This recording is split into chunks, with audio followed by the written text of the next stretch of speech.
Thank you, and it's great to have the opportunity to talk with you today. As you would have detected from my introduction, I am neither an actuary nor a compatriot. For this reason, I'm especially pleased to be speaking with you in the Staple Inn Hall today.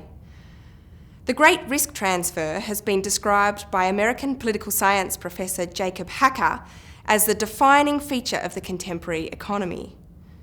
I would add it's the defining feature of the contemporary welfare state as well. Understanding and responding to a transformation of such scale requires precisely the kind of dialogue between disciplines and across the globe that we're having here today. I'm a sociologist and social policy scholar, and my work focuses on how people experience and manage the risks associated with the life course. Risks like ill health, disability, family care responsibilities, interruptions to employment, and retirement. In particular, I have focused on how policies can support individuals and families to manage these risks through things like income support, health and social care services, employment services, and retirement incomes policies, and whether they address or deepen disadvantage. I'm now based in Australia, but have closely studied these issues in the UK as well, particularly under the Thatcher, Major, Blair, Cameron periods, and have spent considerable periods living and working on these issues in the UK. One area I've paid close attention to has been the shift in the role of governments in supporting individuals and families to manage the risks associated with life's contingencies. Over the last 4 decades in Australia, Britain, and most other Western liberal countries, we have seen a profound change in the character of contemporary welfare states. The post-World War II welfare state was characterised by shared responsibility for managing social risks through collective pooling mechanisms. In the contemporary welfare state, however, increasing emphasis is placed on the responsibility of individuals to privately manage the risks faced by themselves and their families. This transformation has seen the widespread reallocation of responsibility for managing the risks of the life course from the state to individuals and families. My own work on this transformation has focused on the following 5 policy changes. First, the shift towards greater individual responsibility for individual capital accumulation in retirement incomes, and the shift from defined benefit to defined contribution pension schemes. Second, the shift towards higher personal contributions to the costs of care in old age, and greater responsibility placed on individuals and families to manage their own publicly funded care budgets and seek out care providers in the private market. Third, the increasing prevalence of casual or insecure work and the associated decline in access to job security, leave and other workplace benefits, shifting risks associated with the vagaries of the market from employers to employees. Fourth, the intensification of responsibility on people who are unemployed, have a disability, or who have young children to seek work or face having their income support payments cut, and a concomitant shift away from the role of the state in creating labour market opportunities. And fifth, an expansion of the role of the private sector in healthcare, such as efforts in Australia to boost private health insurance membership. These and other changes have generated a massive transfer of economic risk from collective structures of insurance, including in the government and corporate sectors, onto individuals and families. So what were the drivers of the great risk transfer? Well, while global social and economic changes during this period have heightened some people's exposure to risk, the overarching cause of the great risk shift has been the commitment on both sides of politics to the principles of market liberalism and the associated political desire to shift economic risk from government onto individuals in the name of enhanced individual autonomy and personal responsibility. But how has the principle of personal responsibility through individualised risk-bearing been operationalised in policy? In my work, I've argued that it is ideas about contractual reciprocity that have been mobilised to legitimise the principle that individuals should manage the risks associated with their life course.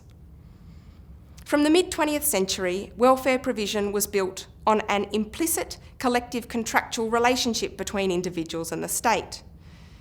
This implicit welfare contract was based on the premise that, in return for some form of generalised contribution to the nation, individuals are entitled to government support that ensures their economic security during times of need. The generalised reciprocity underpinning the post-war welfare state was built on the assumption that everyone contributes and everyone benefits. Life course risks of many types were managed through the welfare state in this way. But from the late 1970s in Britain, Australia, the US, and other Western liberal countries, governments began re-articulating the contract, drawing on the principles of individual responsibility. They rejected structural explanations of risk and focused instead on behavioural explanations of risk. For example, in the case of unemployment, the emphasis moved from the labour market conditions to the behaviour of the unemployed person as the cause of unemployment. Governments invoked what they called a new contract between citizens and the state, which focused on the responsibilities of individual citizens to give back for the support they receive from the government, through activities like participating in employment. In the UK, you may remember phrases like the New Deal, a new contract for welfare, no rights without responsibilities, and a new contract for retirement.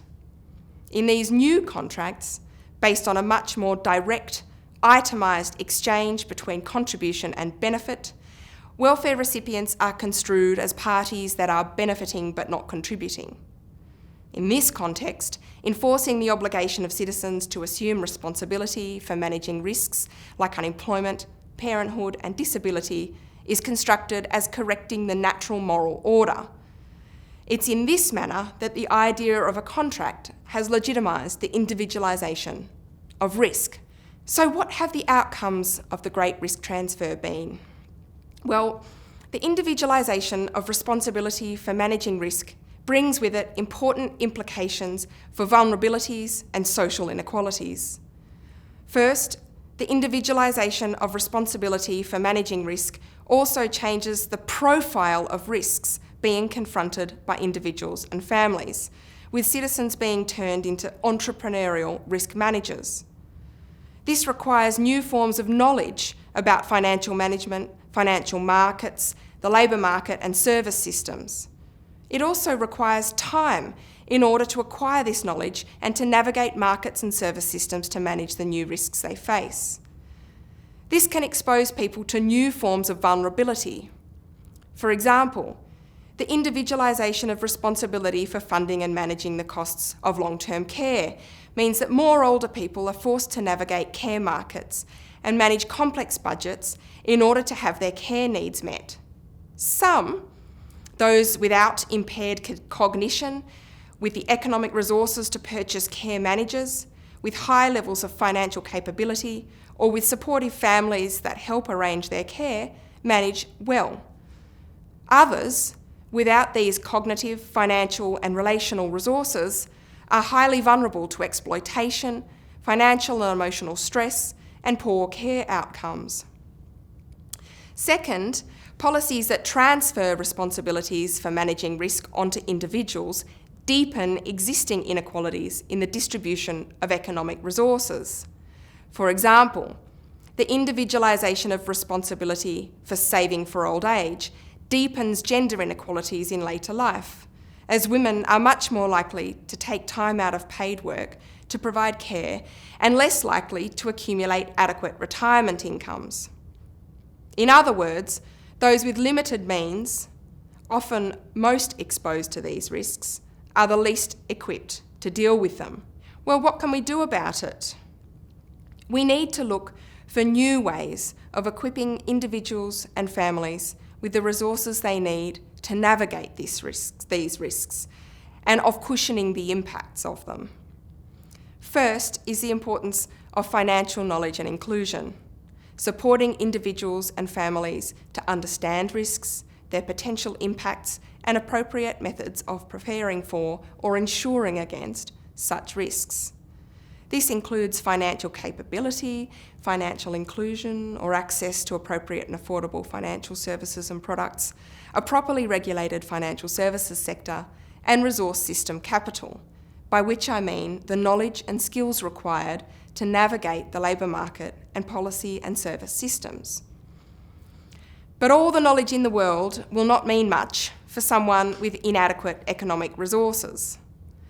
A person may be highly cognizant of the processes and products necessary to accumulate adequate retirement incomes, for example, but if they're destitute because they have extensive care responsibilities for a family member with a disability, precluding them from work, they won't be able to save for retirement. Consequently, the role of the state in resourcing people with the economic means and critical services to prepare for and manage life's contingencies remains essential. To save for retirement, the person I just mentioned requires respite care for their family member with a disability to enable them to work and to save, and credits to their savings accounts during periods of interrupted employment due to care responsibilities. Actuaries have an important role to play in understanding the great risk shift, its impacts, and its policy implications. Not just in policy concerning financial knowledge and inclusion, but concerning economic means and critical services too. In recent years, actuaries have been influential in driving reform of Australia's welfare state through what is described as the Australian Priority Investment Approach to welfare. This approach uses actuarial analysis to estimate Australia's future lifetime welfare costs and the cost of future payments to specific groups of welfare recipients. Based on actuarial analysis, the Australian government identified priority groups at risk of generating high costs to the welfare state through income support payments. It then targeted employment services to these groups in an attempt to support them to be self-sufficient. But the approach has been criticised. Using valuations of forward liability to measure the performance of the welfare system does not account for benefits other than budget savings, such as employment gains, poverty reduction, and improved social and health outcomes. In addition, naming the groups of welfare recipients projected to place the greatest cost on the welfare state can be highly stigmatising. I'll give you an example of this.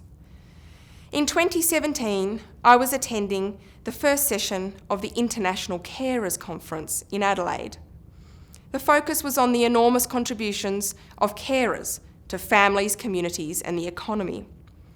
The room was full of scholars and NGOs undertaking research and advocacy about family carers of a person with a disability or illness, including a delegation of young carers in their late teens attending the conference on a respite and capacity building trip. The Australian Minister for Social Services, Christian Porter, gave the opening address. He began his speech by citing the results of the actuarial research done by a large firm, which identified young carers as one of the worst projected contributors to Australia's huge future welfare bill. Young carers, he explained, are expected on average to be on income support for 43 years over their lifetime. He used the occasion to announce his department's funding of new employment programs for young carers. Extra support for young carers is a good thing, but framed in this language, the young carers listening to the minister felt deflated and stigmatised. So actuarial analysis is playing a role in the design and delivery of government welfare services, though is not always being used by policymakers to achieve optimal policy outcomes. This provides an opportunity for actuaries to provide leadership at these new frontiers at the interface of actuarial studies and social policy, including advancing thinking on how actuarial studies sits alongside other approaches to measuring the costs and benefits of contemporary welfare states. I note that the Institute and Faculty of Actuaries says in its 2016 strategy, we must be bolder in taking positions where we have expertise, positioning ourselves as leaders rather than followers in key debates that fall within the actuarial universe. This campaign can be bold. To reach its potential, I encourage you to draw attention to social inequalities generated by the great risk transfer between men and women, old and young, wealthy and poor.